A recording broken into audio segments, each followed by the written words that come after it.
The 17 News at Sunrise podcast is brought to you by Clinica Sierra Vista. Welcome back to the 17 News at Sunrise podcast, where we share your news on your schedule.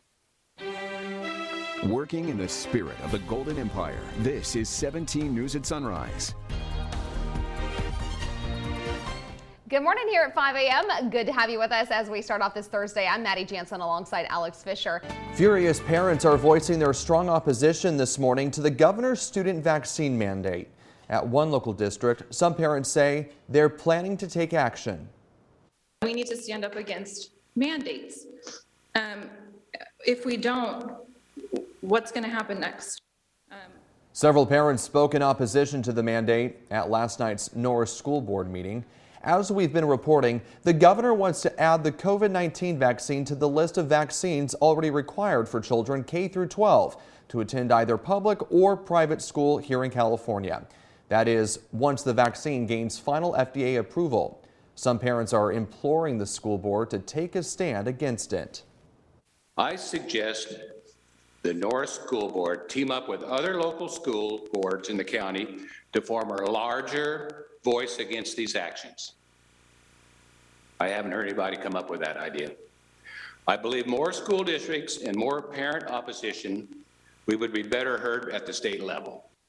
One parent even floated the idea of suing the governor, which drew applause from the audience and a couple of the board members. Meantime, outside the district office, a show of frustration from local parents.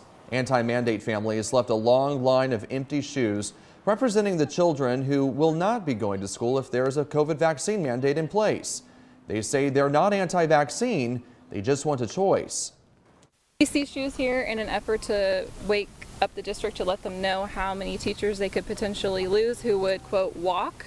That's what the shoes represent, walking out. It does represent the children also that if we are mandated to vaccinate our children for in-person instruction, then my daughter's shoes are sitting right over there and she will be pulled from the public education system. It shouldn't be so polarizing. If you're an American, you should be pro-choice. We should have the choice to enroll our children in public education. They should have that in-person right and be free of a mandate. Unless state lawmakers make changes, students can be granted religious or medical exemptions for the vaccine, which would still keep them in school. However, other students who refuse to get the shot will have to either do online schooling, an independent study program, or homeschooling. 5:04 is your time now. This all comes as local case numbers and hospitalization rates from COVID are gradually declining. But intensive care units are struggling to treat a flood of patients who are fighting for their lives. Some local hospitals say they don't have enough nurses to treat all of the current residents landing in the hospital with the virus. State data says 72 people are grappling with life-threatening sickness in Kern's intensive care units, leaving just 19 ICU beds in the county. Officials say the influx of COVID patients makes it harder for hospitals to treat everyone else. We're seeing hospitalizations for other illnesses at a level that's higher than what we saw in the previous two surges. We were under a stay-at-home order for a year or so, and a lot of people put off preventative care during that time period. To deal with the influx of patients, Public Health Director Bryn Kerrigan says that Kern County has more than 109 contracted medical workers, along with 3 teams from the National Guard. Yesterday, we learned another person died from the virus. Nearly 1,600 people in Kern have died since the start of the pandemic. We also learned another 340 people have gotten sick with COVID-19, bringing the total number of infected in Kern to at least 3,500. In your 17 Court Watch, the man accused of kidnapping, raping, and murdering a local teen girl is set to be arraigned later today. A Kern County grand jury issued an indictment last week against Armando Cruz, accused of killing 13-year-old Patricia Alatorre last year, along with other charges. The indictment means the preliminary hearing can be skipped and a trial date can be set. Alatorre was initially reported as a runaway on July 2nd last year, but a neighbor's doorbell cam captured Alatorre getting into a white pickup, and conversations on her Instagram account showed a man offered to pay her for sex and threatened to leak inappropriate photos of her online. Cruz was eventually arrested in Inglewood. He is due back in court today at 3 p.m. And now to the Alisal Fire burning northwest of Santa Barbara. Yesterday, we learned several structures have been destroyed and a firefighter has been seriously hurt. One firefighter sustained a traumatic injury Tuesday and had to be hospitalized. No update on that person's condition. The Alisal Fire has grown immensely from only 1,000 acres on day one to 15,300 acres as of this morning. More than 120 structures are still in danger, with crews fighting the blaze at all angles. That decreased winds, we're able to get some aircraft up in the air. We're starting to use air tankers at higher elevations to what we call box in, the point of origin. We're trying to keep that fire from being able to kind of smolder around the origin and start new fires, like a new direction for that fire. We have helicopters working, making direct drops on active fire, so we're utilizing our aircraft right now. Officials say the goal is to gain control of the fire enough to safely reopen portions of Highway 101, which have been closed since Monday. Back here at home, a welcome home party fit for some local heroes who just returned from our nation's capital.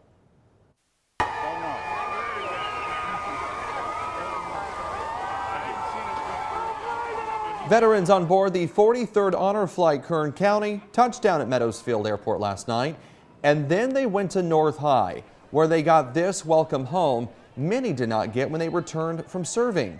100 Vietnam veterans were able to take part in this once-in-a-lifetime experience. It was almost a spiritual experience. I didn't expect to get so weepy, but the opportunity to go to those wonderful memorials, I've never been to any of them before, but most of all, just being with these other vets from Vietnam, these wonderful men that have never had the appreciation they deserve. This was the last Honor Flight Kern County of the year, but I love this about Honor Flight. I mean, you just heard it right there, how a lot of these veterans who have served our country, they know that the memorials are in Washington, D.C., that they exist, but to be able to go there and see that memorial, it means so much to them. You can see right there. Yeah, absolutely. I mean, that cost can be, very high, and it's something that probably a lot of veterans otherwise would never get around to doing in their lifetime. And why are they there if not for the people that they honor to see them? Exactly. It's so incredible. It's an amazing program. Recapping our top stories on this Thursday morning, several parents spoke in opposition to the governor's student vaccine mandate at last night's Norris School Board meeting. Outside the district office, anti-mandate families left a long line of shoes representing the children who will not be going to school if there is a COVID vaccine mandate in place. The man accused of kidnapping, raping, and murdering a local teen girl is set to be arraigned in court today. A Kern County grand jury issued an indictment last week against Armando Cruz, accused of killing 13-year-old Patricia Alatorre last year, along with other charges. The indictment means the preliminary hearing can be skipped and a trial date can be set. Several structures have been destroyed and a firefighter has been seriously hurt while battling the Alisal Fire. The firefighter sustained a traumatic injury Tuesday and had to be put in the hospital. The fire has grown immensely, from just 1,000 acres on day one to more than 15,000 acres as of this morning. The COVID-19 pandemic didn't just bring about hospital overcrowding and shuttered businesses. It also brought new levels of danger to California highways. Tens of thousands of citations and arrests for 100-mile-per-hour speeders. Now the National Highway Traffic Safety Administration and a local legislator have stepped up to do something about it. 17's Robert Price has the details. You've seen them, drivers zigging through freeway traffic. They break into the clear and they're gone like rockets, like everybody else on the road is standing still. Those are some of the drivers who kill people, themselves and other people. In California in fiscal 2018-2019, speeding drivers caused 36,000 crashes, killed 335 people, and injured 53,000 more. Though it may not seem possible, since April 2020, it's been worse, at least in terms of extreme speeders. Over the past 18 months, the California Highway Patrol has issued more than 44,500 citations to drivers going more than 100 miles per hour. Last December, one speeder in Sonoma County was cited after being clocked at 131 miles per hour. Now the CHP has another tool at its disposal, a $2 million federal grant from the National Highway Traffic Safety Administration through the California Office of Traffic Safety that will support the CHP's campaign targeting dangerous driving behaviors. It's known as Radars 6, or Regulate Aggressive Driving and Reduce Speed, and it's funded through September 30th, 2022.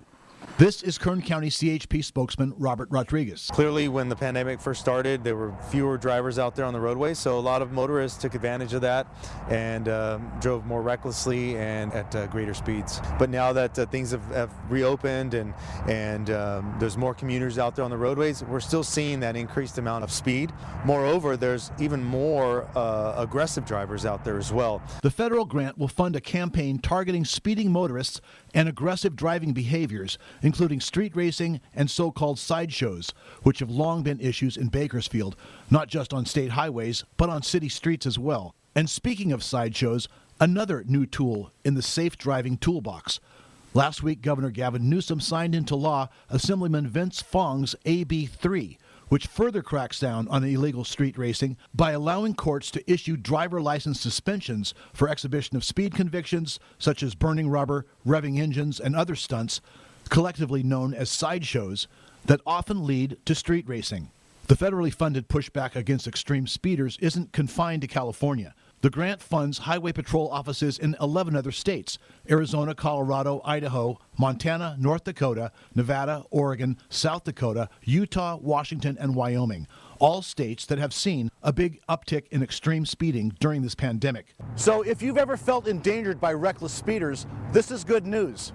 If you're one of those reckless speeders yourself, this is bad news.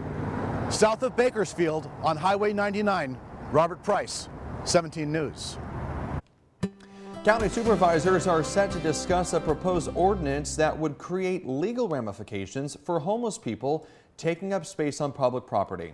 The new proposed law would deem it unlawful for someone to camp or place personal items in public areas. Supervisors will hold a public hearing on November 9th at 9 a.m. They will discuss how and where to apply those restrictions. Today, a respite for local veterans returns to Bakersfield. Kern County's 22nd annual Veterans Stand Down event starts this morning.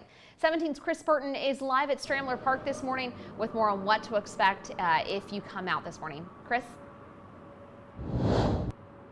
Good morning, Maddie. Well, as you can see behind me, volunteers are already starting to set up for this year's Veterans Stand Down event here at Stramler Park. The American Red Cross and the California Veterans Assistance Foundation are partnering to bring the event back here to Bakersfield. It was canceled last year due to the pandemic. Organizers say the event is a safe space for all veterans, including homeless veterans or those in transition, to receive supportive services. Veterans can get free haircuts and health screenings, meet with career advisors, take clothing, and more. The event starts at 8 a.m. this morning and will run until 3. Admission is free, but limited to veterans and their dependents. Now, it's great to have this event back here, definitely for the veterans, but also for these volunteers. I've spoken to some volunteers who have been working this event for the better part of a decade, and they are very excited. Live at Stramler Park, Chris Burton, 17 News. And welcome back. It is 5:42, and as we've been reporting for several days, Assemblyman Vince Fong pledged to cover the costs for the first 100 shelter adoptions this month at the Kern County Animal Services. Well, yesterday, the 100th pet was adopted. But there's good news because the event has been so popular. Fong says he'll continue to pay for adoptions at the shelter until Friday. You can find the shelter at 3951 Fruitvale Avenue.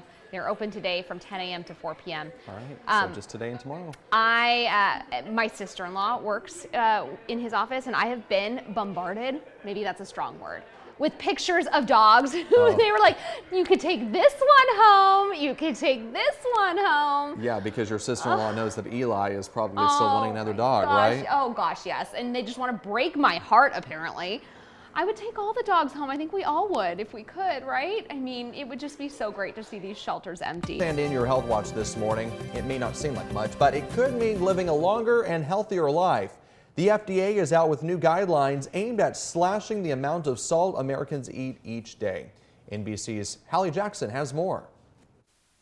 Fred Johnson exercised 6 days a week and thought he was pretty healthy, so he was shocked when his doctor told him he had to cut back on sodium. I never was a heavy salt user, but it made me also understood the importance of reading the labels. It requires an unbelievable amount of discipline.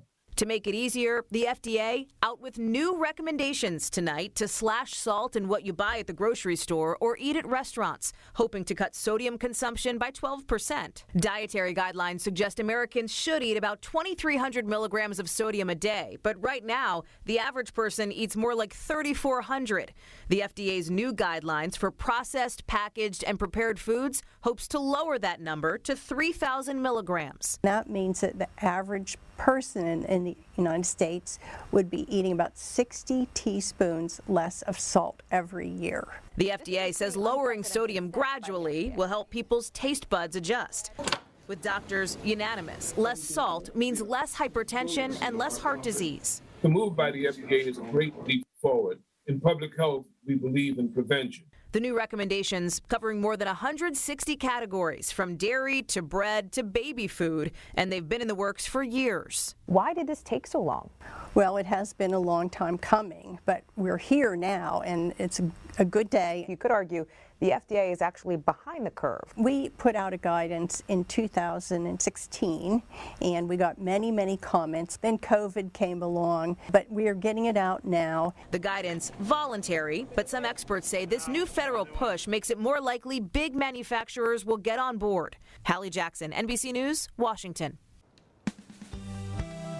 Welcome back, and in entertainment news this morning, the union representing Hollywood production crews say its members are set to go on strike on Monday. The International Alliance of Theatrical Stage Employees announced it will move forward with the strike if a new bargaining agreement is not reached with the Alliance of Motion Picture and Television Producers. The union has been bargaining with producers for better working hours, safer working conditions, and improved benefits. At least 60,000 workers are prepared to strike against the major studios if they are unable to reach an agreement by Sunday at midnight. Most productions in Hollywood would come to a grinding halt. Get this, a celebrity duo from the Star Wars franchise is making Bakersfield a landmark location for fans across the globe. Leilani and Ariel Shu are mother and daughter actors better known for their roles as the Jawas in the Star Wars Mandalorian series. They are making downtown Toys and Comics the base for their fan club. Signed memorabilia, limited edition items, and other fan club merchandise will be available. Leilani and Ariel are making Bakersfield their fan club base because they say their family has a strong history. This Sunday, they'll make a celebrity appearance at the Terror at the Tower event in downtown. The event will be held at 1200 Truxtun Avenue starting at 3 in the afternoon. Working in the spirit of the Golden Empire, this is 17 News at Sunrise. The 17 News at Sunrise podcast is a production of KGET and Nexstar Media Group. For more on all of the headlines in today's show, head to kget.com.